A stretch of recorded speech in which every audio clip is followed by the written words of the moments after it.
Ang buhay ay puno ng mga pagsubok, mga pag-asa at mga pagkakataon. Sa kabila ng lahat ng ito, isang bagay ang tiyak. Ang Diyos ay may mga plano para sa iyo. Ang pangako ng Diyos na may kakaibang layunin at plano sa bawat isa sa atin ay nagbibigay daan sa pag-asa, katiyakan at kapayapaan. Ang pag-unlad ng buhay ay isang makulay na paglalakbay at sa likod ng bawat yugto, itinatago ng Diyos ang kanyang kakaibang layunin para sa bawat isa sa atin. Ang kamalian, tagumpay at mga pagbabago ay bahagi lamang ng landas na nagtuturo sa atin ng kahalagahan ng pagtitiwala sa Diyos at ng pag-unawa sa kanyang planong mas mataas kaysa sa ating sariling plano. Sa Jeremias Kapitulo 29, Kapitulo 11, mahahanap natin ang isang pangako mula sa Diyos na naglalarawan ng kanyang pananaw. Sapagkat batid ko ang mga plano na aking iniisip para sa inyo, sabi ng Panginoon, mga plano ng kapayapaan at hindi ng kasamaan, upang bigyan kayo ng hinaharap at ng pag-asa. Ito ay pangakong puno ng kagalakan at pag-asa para sa bawat isa. Bilang mga alagad, ang pagtanggap sa katotohanang ang Diyos ay may layunin at plano para sa atin, ay nagbibigay daan sa isang mas malalim na ugnayan sa Kanya. Sa Efeso Kapitulo 2, Versikulo 10, itinatampok nito ang ating pagkakalikha, sapagkat tayo'y Kanyang gawa na nilalang kay Kristo Jesus para sa mga mabubuting gawain na itinaguyod ng Diyos na ating ginawa upang tayong maglakad doon. Sa Romans Kapitulo 8, Versikulo 28, natutunan natin na sa bawat aspeto ng ating buhay, ang Diyos ay nagtatrabaho para sa ating ikabubuti. At nalalaman natin na ang lahat ng mga bagay ay nagtatrabaho para sa ikabubuti ng mga umiibig sa Diyos na ayon sa Kanyang layunin. Ang pangakong ito ay nagbibigay lakas sa gitna ng mga pagsubok at paglakbay. Ngunit hindi palaging madaling tanggapin ang plano ng Diyos, lalo na kapag ito ay humaharap sa ating sariling plano. Sa Isaya Kapitulo 55, Versikulo 8-9, ipinapaalala sa atin na ang kanyang mga plano ay higit sa ating pang-unawa.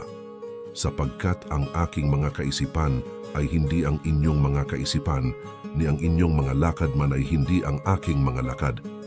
Sa Proverbs Kapitulo 3, Versikulo 5-6, hinahamon tayo na ilagak ang ating buong pagtitiwala sa Diyos. Ipagkatiwala mo sa Panginoon ang lahat ng iyong puso at huwag kang umasa sa iyong sariling unawa. Sa lahat ng iyong mga lakad, siya'y alalahanin mo, at Kanyang ituturo ang iyong mga landas. Ang pagkilala sa mga plano ng Diyos ay nangangailangan ng pagpapatuloy sa Kanyang paggabay. Sa Proverbs Kapitulo 16, Kapitulo 3, itinataguyod nito ang kahalagahan ng pag-alay sa Diyos ng bawat aspeto ng ating buhay. Iukol mo sa Panginoon ang iyong lahat na ginagawa at itataguyod niya ang iyong mga plano. Hindi rin natin dapat kalimutan na ang Diyos ay nagtatangi sa bawat isa sa atin at nagbibigay ng natatanging kakayahan. Sa 1 Corinthians Kapitulo 12, Versikulo 18, ipinakita nito ang konsepto ng bawat isa sa atin bilang mahalaga sa plano ng Diyos. Ngunit sa katunayan, itinayo ng Diyos ang mga bahagi ng katawan, bawat isa sa kanila tulad ng nais niya. Sa huli, ang pagsunod sa plano ng Diyos ay nangangahulugang pag-aalay ng ating sarili sa Kanyang mga layunin. Sa Jeremia Kapitulo 10, Versikulo 23, tinuturo nito na hindi tayo may kontrol sa ating sariling buhay. O Panginoon, batid ko na ang tao ay hindi nasa kanyang sariling pangangasiwa, hindi sa kanya ang mga lakad sa kanyang mga hakbang. Sa kabuuan, ang mga salita ng Diyos ay naglalaman ng pangakong nagbibigay ng pag-asa, kagalakan at layunin sa ating mga buhay.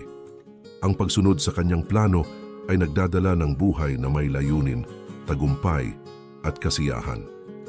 Sa bawat hakbang na ating tinatahak, ang Diyos ay kasama natin gabay sa paglalakbay patungo sa kanyang magandang layunin para sa ating lahat. Manalangin tayo. O Diyos na makapangyarihan at mapagmahal, dumudulog kami sa iyo sa oras na ito ng pangangailangan. Aming tinatawag ang iyong banal na pangalan, naglalagay ng aming buhay sa harap ng iyong trono ng kaharian. Lubos na kami nagpapasalamat sa mga biyayang iyong ipinagkakaloob sa aming araw-araw na pamumuhay. Sa aming pagakay sa harap ng isang mahalagang desisyon, hinihingi namin ang iyong liwanag at gabay. O Diyos, Buksan mo ang aming mga puso at isipan para sa iyong karunungan at kaalaman. Alisin mo ang agam-agam at takot na maaaring nararamdaman namin. Iilumina mo ang landas na aming tatahakin at ipakita ang tamang direksyon na nararapat para sa amin. Mahal na Panginoon, ipagkaloob mo sa amin ang iyong kapayapaan na naglalabas sa lahat ng pangunawa. Gabayan mo kami sa aming mga desisyon at huwag nawa kaming mawalan ng pananampalataya sa iyo. Sa lahat ng bagay, hinahayaan namin ang iyong kalooban ang mangibabaw. Pagyamanin mo ang aming mga puso ng pagsunod sa iyong plano para sa aming buhay. Hinihingi namin ang iyong patnubay, proteksyon at pagpapala sa bawat hakbang na aming gagawin. O Diyos, alam namin na ang iyong mga plano para sa amin ay laging mas mataas kaysa sa aming sariling plano. Itaas mo ang aming mga mata sa iyo at ituro sa amin ang landas na iyong inihandog para sa aming ikabubuti. Sa pangalan ni Jesus, aming tagapagligtas, aming hinihiling ang mga bagay na ito. Amen.